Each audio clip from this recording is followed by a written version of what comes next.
Também agradecer a presença do professor Enzo Belo, da Universidade Federal Fluminense, e os demais palestrantes que vão chegar ao longo do dia. Este é um evento com apoio da CAPES. Então, também aqui um agradecimento, porque o recurso é fundamental para a realização de um evento como este, que tem uma amplitude nacional. Também registrar que, salvo engano, este é o segundo seminário, o segundo evento no Rio de Janeiro sobre o tema. O primeiro foi organizado pelo professor José Ribas Vieira, na PUC do Rio de Janeiro,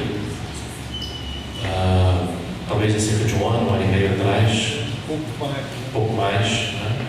Então aqui é o segundo, e amanhã haverá um terceiro evento na UF, no âmbito do programa de pós-graduação em Direito, que aliás é coordenado pelo professor Enzo Belo, ex-aluno da faculdade, inclusive. Esse evento também conta com o apoio do programa de pós-graduação da Estácio de Sá, também um agradecimento especial. E, sem mais delongas, eu quero convidar o representante do Centro Acadêmico para compor a mesa e fazer uma fala inicial em razão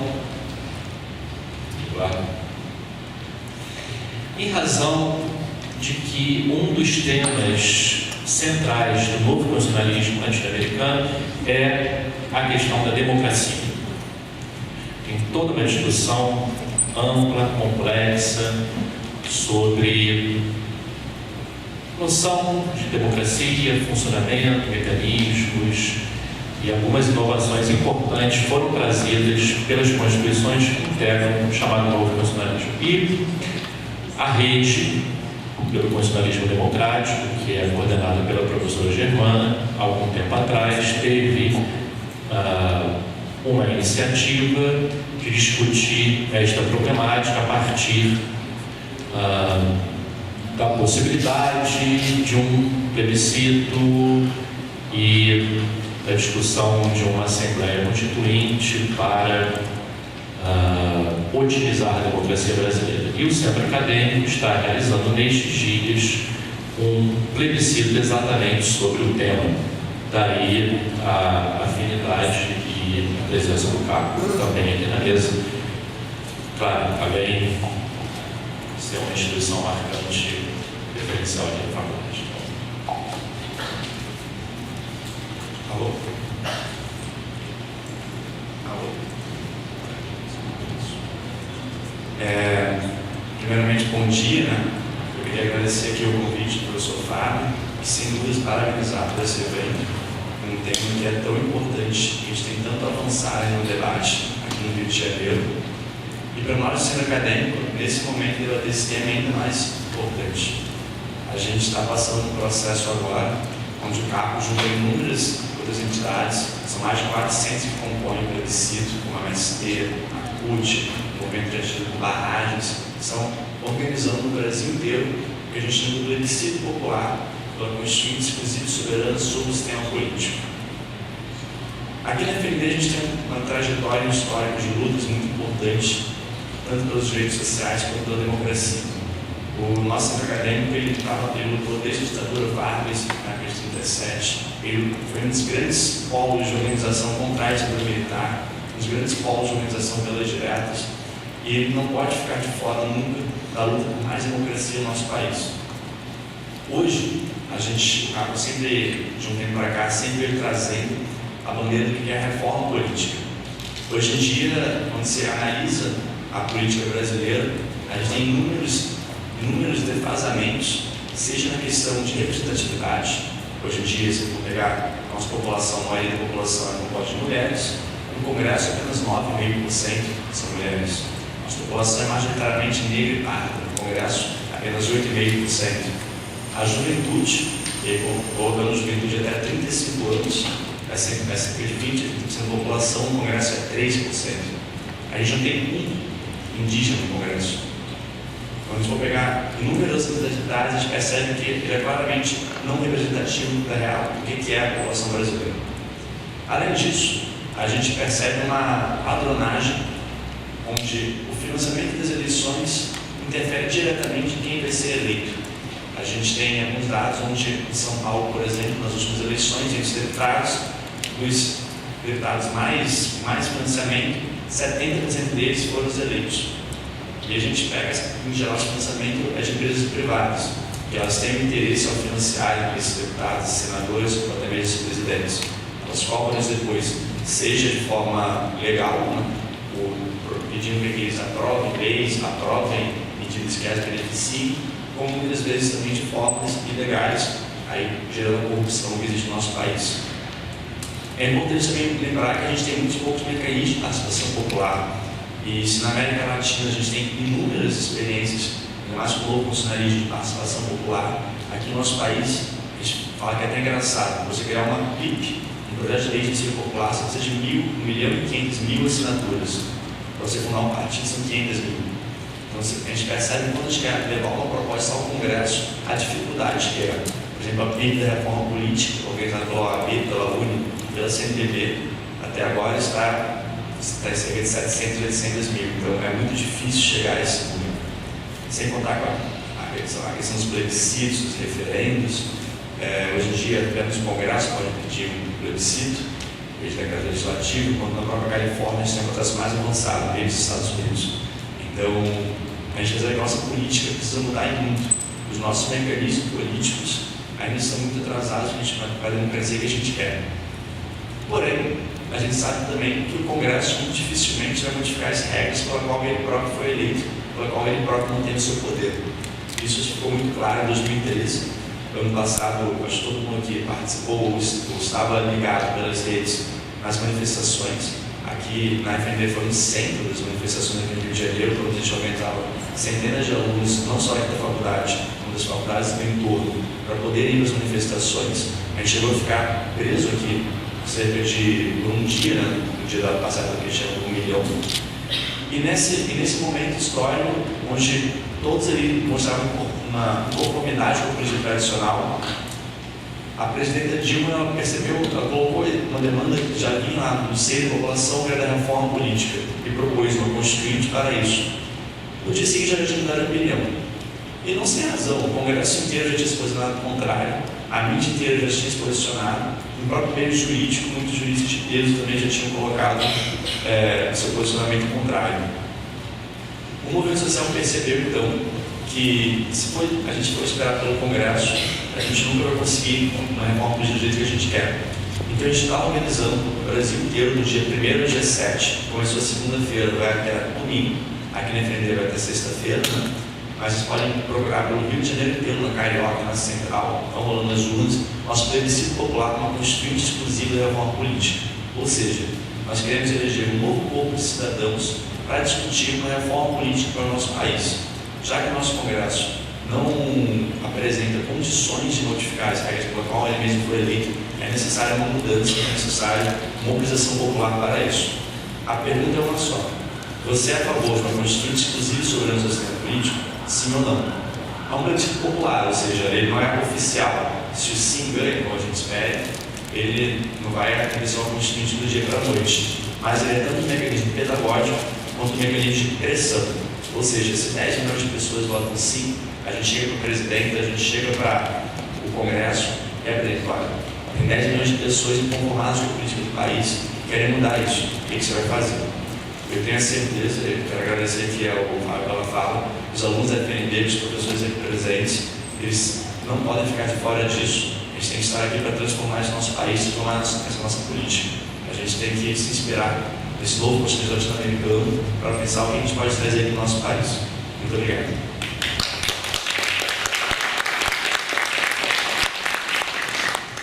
Pois é, pela fala também do Carlos, do Eduardo, fica bem claro que já era a hora desta faculdade se abrir para esta discussão. Faculdade que tem uma tradição, né, na história, pela democracia do país e por demandas variadas, não havia ainda sediado um evento sobre o novo nacionalismo, que é um tema relativamente periférico ainda no debate do direito nacional brasileiro. Então, é isso, né? Dizer que a Faculdade de Direito da Universidade Federal do Rio de Janeiro se orgulha de sediar este evento e recebe de braços abertos todos os professores de outras instituições. Eu também quero fazer um agradecimento em especial, antes de chamar a professora Germana para a primeira exposição, à Úrsula Vasconcelos. A Úrsula é monitora de Direito Administrativo e foi decisiva para a realização do seminário. Desde o início, na montagem do projeto, que foi encaminhado à CAPES, até a confecção dos cartazes, certificados, etc. E também esta é uma outra característica desta faculdade, que é um trabalho conjunto do corpo docente com o corpo discente para viabilizar as atividades variadas. E, Úrsula, obrigado, sem a sua participação realmente, ou o evento não aconteceria ou ficaria bem precário mesmo. Então, agradecendo mais uma vez ao Eduardo, representando o Centro Acadêmico, Cândido Oliveira, e eu chamo a professora Germana Moraes para fazer a fala de abertura. Pode ser. Sérgio, está funcionando o microfone lá? Acho que sim. Pode ser.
generalizado o modo de vida na sociedade brasileira.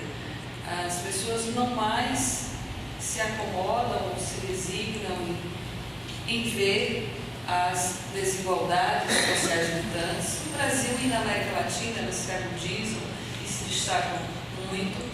E também, cada vez mais crescente, se percebeu uma consciência ecológica por causa do colapso ambiental que nós estamos imersos. Ou seja, isso nada mais é do que um quadro geral, descrito por muitos estudiosos sobre o assunto e observadores da realidade, de uma grande crise civilizatória.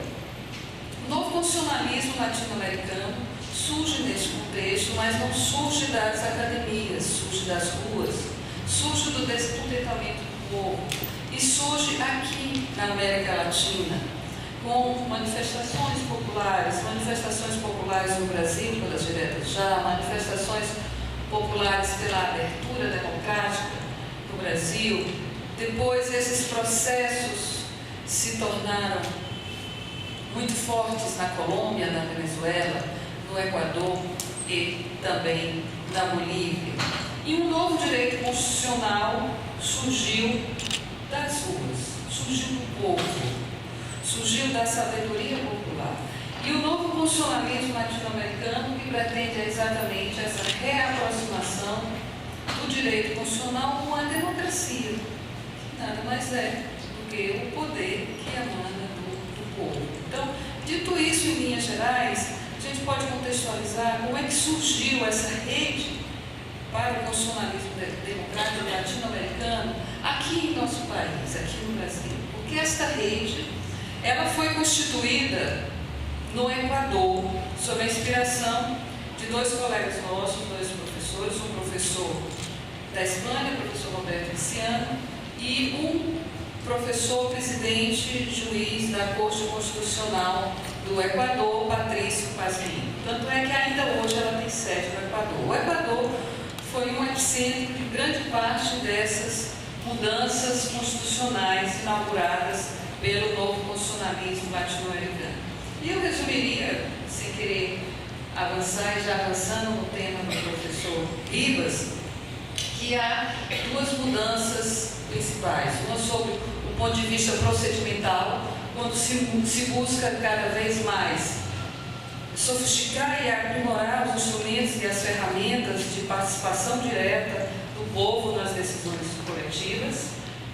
Vem temas como plebiscito, temas como referendo, temas como participação social, como administração feita através da audiência de conselhos e fóruns e outras formas mais.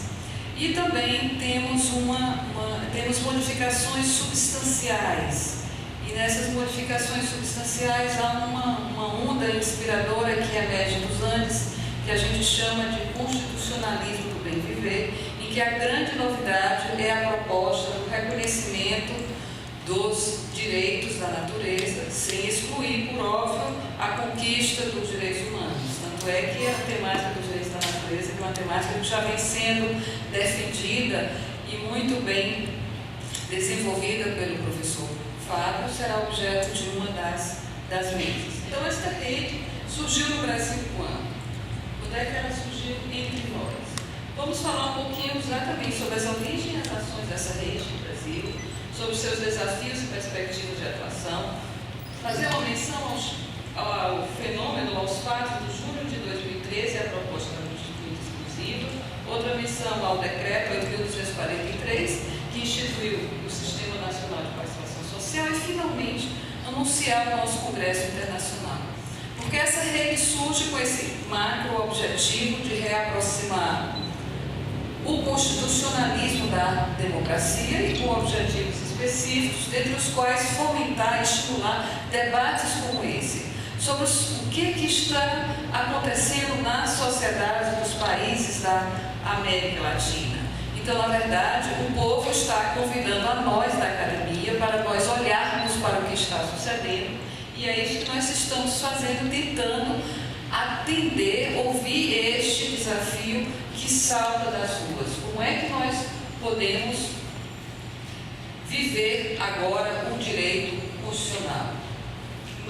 Na Bolívia, no Equador, na Venezuela, na Colômbia, cada qual tem sua história, cada qual tem as suas especificidades, cada Constituição trouxe as suas novidades, e no Brasil nós estamos num momento de efervescência, e esses dois fatos foram os que me pareceram mais importantes, inclusive tratando como desafios dessa rede, que é uma rede que surgiu com professores de direito constitucional, mas não alcança, não alberga apenas professores e professoras de direito constitucional, e se estende para acolher todos aqueles que são comprometidos com a causa democrática, com a causa da democracia.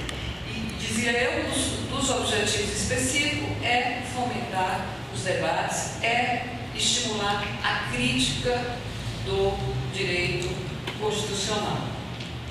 Aqui no Brasil, ela se formou através da articulação de vários professores de direito e professores também que não são de direito, e formalmente surgiu em 14 de outubro de 2011, em Recife, durante o primeiro Congresso Internacional Constitucionalismo e Democracia. Estavam lá o professor Sérgio, a professora Daniela, o professor Ribas, o professor Quadros, a professora Tatiane, o professor Ribas, Fábio também estava em Recife, o primeiro Congresso Internacional Constitucionalismo e Democracia, o novo constitucionalismo democrático latino-americano. A rede foi apresentada pelos professores Luciano e Gavi, que então faziam parte da presidência, e pelo professor Fernando Dantas, professor de Direitos Indígenas, um grande articulador da rede entre os brasileiros e os teóricos latino-americanos. Então, há um manifesto que está no site da rede, houve a adesão a esse manifesto e houve uma ressalva, porque no manifesto consta que o novo constitucionalismo democrático teria surgido com as experiências da Colômbia em 1991. E muitos professores accederam à ressalva que fez o professor Lênin Streck quanto à necessidade de registrar o êxito da experiência democrática brasileira já sob a égide da Constituição de 88, ainda que ela não tenha surgido de um processo constituinte reformador convocado exclusivamente desse fim. É uma imagem do professor Lênin, o professor Gustavo, o professor Bercovitch, o professor Dalari, relembrando quando nós estivemos em Recife. Antes disso, houve, é claro, todo um momento anterior de divulgação do que vinha ocorrendo nos países próximos a nós, nos países irmãos. Difícil até de ser feita, porque nós estamos imersos numa política que foi adrede, inculcada entre nós como parte da geopolítica do então ministro Golbery de Couto e Silva, de que o Brasil vivesse de costas para a América Latina. Então nós temos muito internalizado um preconceito contra todas aquelas experiências que advêm da América Latina, ou dito de outra forma, aquelas experiências que não advêm ou da Europa ou dos Estados Unidos da América. Então houve todo um trabalho de convencimento em vários locais do país. Assim, a iniciativa pioneira foi em Manaus, o Centro de Estudos Sociais da América Latina, então coordenado pelo professor Fernando Dantas e pelo professor Leonardo Avritz, de Minas Gerais, fizeram este seminário com a presença do professor Carlos Sanin, da Colômbia, professor Juan Ramos Romani, da Bolívia, professora Gina Chaves, do Equador. Começamos a dialogar com os constitucionalistas dos países aqui próximos de nós. E depois, sobre a inspiração desse seminário de Manaus, nós estivemos lá em Manaus, aí nós apresentamos a proposta de um seminário na Escola da Magistratura Federal do Ceará sobre o judiciário e o novo constitucionalismo latino-americano. Aí está, naquela ocasião, a abertura foi feita pelo professor Juan Ramos Romani, não sei aqui a foto dele, enfim, professor boliviano, que à época ele era um dos candidatos ao Tribunal Constitucional da Bolívia e inaugurou essa forma de provimento dos cargos de juízes constitucionais através de eleição. E esse foi uma das pautas de discussão. Estiveram entre nós também Gina Chaves, e aí nós já convidamos professores também do Brasil para conhecer a rede pelo constitucionalismo democrático. E os temas foram lançados: ativismo judicial e democratização do judiciário, formação de magistrados, a interna como sujeito de direitos, a refundação do Estado, esses temas novos relacionados ao constitucionalismo latino-americano. E desde então publicaram-se em diversas revistas jurídicas artigos de autores brasileiros com perfis teóricos e filosóficos diferenciados. Diversos trabalhos, muitos deles frutos de investigação. Muitas dessas obras resultam das investigações dos projetos universitários. O professor Fábio fez a missão. Este é um projeto que está sendo apoiado pelo Ministério da Educação. E entre os livros publicados eu destaco 3. Destaco o livro que nós publicamos em nosso grupo de pesquisa na UFC, UNASUL, e o Constitucionalismo Latino-Americano, que o Sérgio Daniela fazem parte deste grupo de pesquisa. O livro Constitucionalismo Latino-Americano, Tendências Contemporâneas, publicado pelo professor Antônio Carlos Moura, de Santa Catarina, e um livro de Minas Gerais, publicado pela professora Flaviane e pelo professor Bolzan, que é o resultado, em parte, dos trabalhos apresentados em um dos congressos em Minas Gerais. Explicou o professor Volkmann que o trabalho dele resultou também de um projeto de pesquisa sobre o novo funcionalismo na América Latina e ressaltou como nesse ano de 2011 foi decisivo como um divisor de águas, porque começaram a surgir de forma sistematizada os estudos sobre esse tema.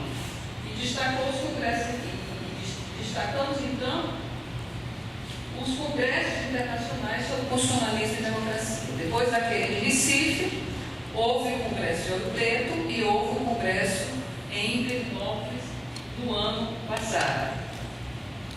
Aqui a fala do professor Volkmann, que a partir daquele Congresso de Recife se socializou a proposta do constitucionalismo na América Latina aqui no nosso país e também isso se deve por causa da contribuição de publicistas do exterior, como Cristiano Pastor e Martinez Normal, que são da Espanha, e Gaviria da Colômbia, Sanin da Colômbia, também da Colômbia e Normani do Equador. É muito interessante esse perfil que o Volkmann traça dos partidários do novo constitucionalismo.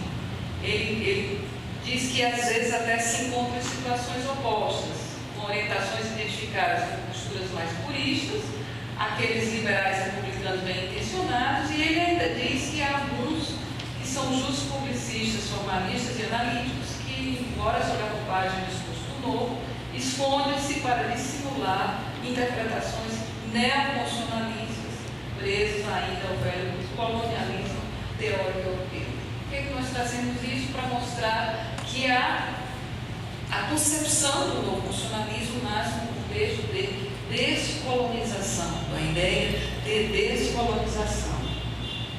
Bom, como eu falei, houve vários congressos internacionais, nós temos alguns congressos anunciados em Recife. Haverá, desculpe, não é dia 5, é dos dias 15 a 17 de outubro, haverá um seminário sob a coordenação do professor Gustavo, que é coordenador da Rede do Nordeste. A rede, hoje em dia, aqui no Brasil, ela se estrutura mediante 5 coordenações. No momento, eu estou à frente da coordenação nacional. A coordenação regional aqui no Sudeste está nas mãos do professor Luiz Quadros, que está aqui conosco, e está promovendo, também com a professora Tatiana, nos dias 20 e 21 de outubro, o encontro interregional Sudeste e Sul.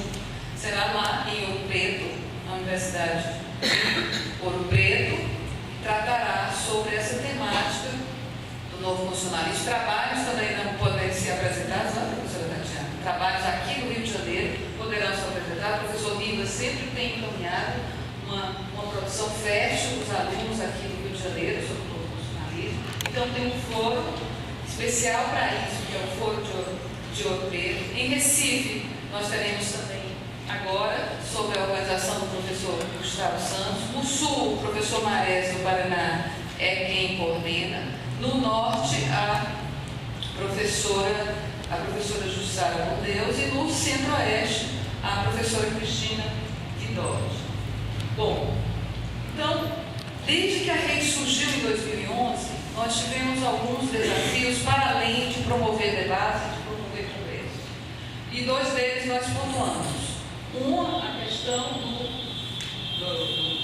decreto de participação social.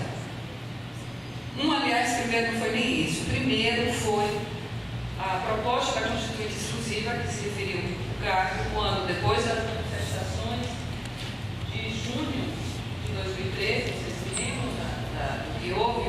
Alguns deles foram atores deste momento, e atrizes desse momento, conforme se diz. Então, depois de junho de 2013, a presidenta da República convocou por menos de 48 horas a Constituinte Exclusiva para a Reforma Política, refluiu, no entanto, de algum modo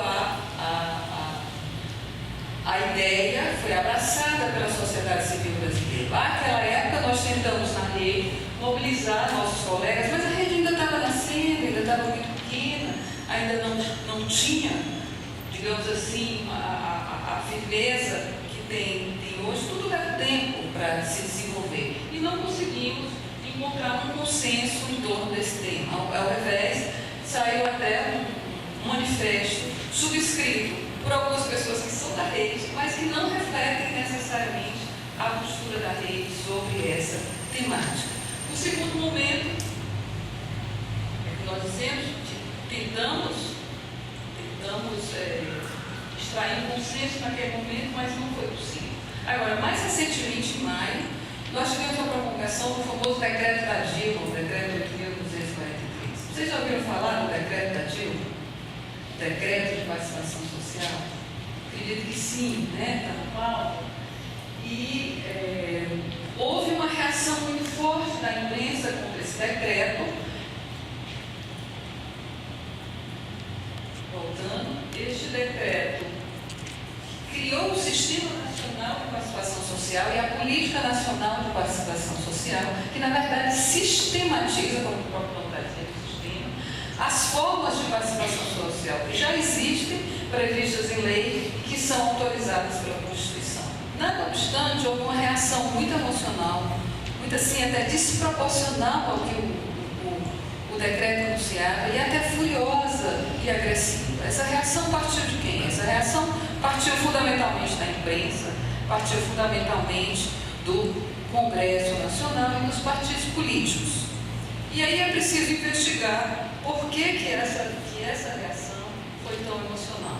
O que nós fizemos neste momento, já 2014, 3 anos já de existência da rede, nós conseguimos, nós, quanto coordenadores, construir um consenso, tecer um consenso em torno deste tema, apoiando o decreto de participação social. Vinculamos no site da rede esse apoio, todos os coordenadores subscrevemos essa manifestação e convidamos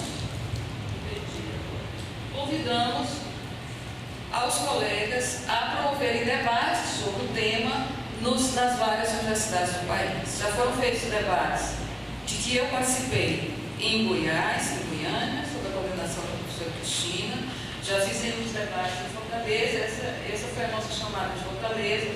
Tivemos o professor Fernando Dantas, que foi o ex-coordenador da rede, o professor Martônio Barreto, o professor Ivan Xavier, que é um sociólogo de lá. Convidamos o olhar do sociólogo sobre o tema.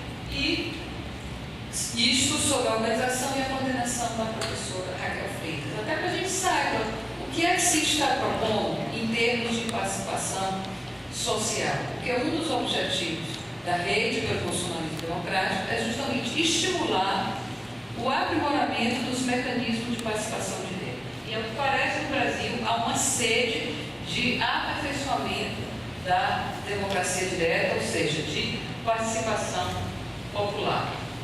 Como dizia, o objetivo do decreto é fortalecer e articular os mecanismos e as instâncias democráticas de diálogo e atuação conjunta entre a administração pública federal e a sociedade civil. E como falávamos, o decreto não inovou a ordem jurídica. Mesmo assim, houve essa reação, um forte apelo emocional, de modo furioso e agressivo. Quais as críticas que se lançaram? Em síntese, se argumentou que o decreto pretenderia introduzir o estilo bolivariano das constituições da Venezuela, Bolívia e Equador e promover uma mudança na ordem constitucional brasileira com invasão à esfera de competência do Parlamento brasileiro. Que poder desse decreto? Um decreto, mediante um decreto assinado pela Presidência da República, conseguiu se ver tudo isso. E por que a crítica ecoa tanto? A crítica vinculada pela imprensa, porque nós não estamos ocupando o nosso espaço acadêmico esclarecendo o que é bolivariano, afinal das contas, o que um decreto faz. Então, cada vez a gente sente que é importante, como é importante um momento como este, para esclarecer, porque esta crítica navega na ignorância, navega na falta de informação sobre as experiências constitucionais que sucedem na Venezuela, no Equador e na Bolívia e são associadas apenas aos aspectos, digamos, negativos e insatisfatórios que esses governos ostentam, como de resto ostenta todo o governo que é feito de seres humanos, que somos e não únicos que não somos. Então, surgiram muitos artigos depois, técnicos. Há um artigo muito importante do professor Leonardo Avritz, porque o decreto da Dilma não é bolivariano. É interessante esse artigo que ele escreveu na Carta Capital. Há o artigo do professor Dallari, que foi lido pelo senador Suplicy, do Senado Federal. Ainda não foi votado. Foram suscitados 5 pedidos de suspensão desse decreto-lei, pelo decreto-lei, não deste decreto. 5 pedidos de suspensão através de decreto legislativo por 4 deputados e um senador fizeram esta solicitação. Até agora, por causa desse momento, eleição, etc., momento difícil, não foi votado. E, de qualquer modo, ficou uma situação difícil para o Congresso. Como é que o Congresso vai votar contra a participação popular? E o Congresso ameaçou a presidente de travar, de obstruir a pauta de votação enquanto não fosse revogado o decreto. E a presidente não revogou o decreto, manteve este decreto da participação social. Então, a questão que eu exponho é a seguinte: para além da constitucionalidade, que é evidente que esse decreto é constitucional, não transborda os limites da Constituição, é descobrir por que ele assusta tanto e provoca tantas reações adversas, embora não tenha inovado. Por que este clamor todo? Assusta mais do que por aquilo que dispõe, por aquilo que se desvela na sociedade brasileira. Ele começou a descortinar-se já com as jornadas de junho de 2013, que começam a ter seu valor histórico reconhecido, tanto quanto foi reconhecido o valor das manifestações de maio de 1968 na Europa. Então, o descontentamento da população brasileira com a prática da democracia representativa, de modo especial no Congresso Nacional dos partidos políticos. Não vejo uma relação de terceiro excluído entre democracia representativa e direito. As duas necessitam conviver. Não tem uma ilusão romântica, juvenil, de que seja possível existir apenas uma democracia direta. Mas creio na possibilidade de encontrar um ponto de equilíbrio entre a forma representativa de democracia e a forma de democracia direta. E percebo que o sentimento popular brasileiro é um anseio por maior participação popular, ou seja, a necessidade de aumento da participação direta. A democracia direta está sendo uma das reivindicações do povo brasileiro. Trago aqui a reflexão do professor Ribas, no livro que foi publicado sobre a Constituinte Exclusiva, quando ele diz que estudar a ampliação dos canais de participação direta nas democracias contemporâneas demanda, primeiramente, pontuar o debate relativo a aspectos da denominada crise de representação. Vale dizer, o fenômeno marcado pelo distanciamento entre eleitores representados e candidatos a partidos eleitos aliados à concentração de poder. Ou seja, traz lucidamente o diagnóstico do que sucede em nosso momento. Aqui, o Rio de Janeiro tem também um destaque especial na formação dessa construção doutrinária do novo nacionalismo latino-americano, que foi a primeira universidade a adotar como disciplina em seus currículos essa matéria, por iniciativa do professor Ribas. Esse registro histórico me parece que seja muito importante. Já tive a oportunidade, a honra de estar com esses alunos em março deste ano. Foi então que, acatando a sugestão do professor Ribas, decidi fazer essa apresentação didática, descritiva, sobre a origem, as ações e os desafios da rede pelo constitucionalismo latino-americano no Brasil. Então, o decreto, voltando ao nosso tema, assusta pelo que ele sinaliza, mais do que pelo que ele dispõe. O que ele sinaliza? O plebiscito. O plebiscito institucional. Mais do que o plebiscito, o objeto do plebiscito, a Constituinte, né? Mediante a instituição da política. Ele sinaliza, mediante essa instituição da política, do Sistema Nacional de Participação Social, o retorno à pauta da sociedade da proposta de um plebiscito para a convocação de um Constituinte. Isso redesperta nas elites o pavor à mudança dos Estados, que ameaça a abolição de privilégios privilégio de direitos, como o direito de propriedade. E nós encontramos artigos na internet com esse medo confessado expressamente. Querem acabar o direito de propriedade. Fica a pergunta: qual sentimento ao final vai espelhar a alma do povo brasileiro? O sentimento do povo brasileiro. Continuaremos ainda dominados pelo medo? Medo esse vestido de reações agressivas da elite contra o decreto? Ou seremos aprovados nos testes cívicos de uma maturidade cidadã libertadora, alimentada pelos debates sobre a participação social, com o triunfo da esperança e o anúncio da alvorada do constitucionalismo mais democrático? Como será que a sociedade civil organizada poderá redesenhar, na prática cotidiana, um modelo de democracia mista, que é misto, previsto no primeiro artigo da Constituição brasileira, mediante o aperfeiçoamento dos mecanismos da democracia direta e convivência harmônica com a democracia representativa? Essa é a grande interrogação. Estamos redesenhando o nosso modelo democrático. Temos esperança de que aquela onda de redemocratização do país, que alcançou seu pico no histórico junho de 2013, não seja sufocada pela onda antidemocrática de medo, provocada pela reação ao decreto 8.243 dos setores mais conservadores e elitistas interessados na manutenção do status quo. Há um dado muito importante que fala por si só. Em julho de 2003, era quase de 90% a aprovação das manifestações sociais pelo povo brasileiro.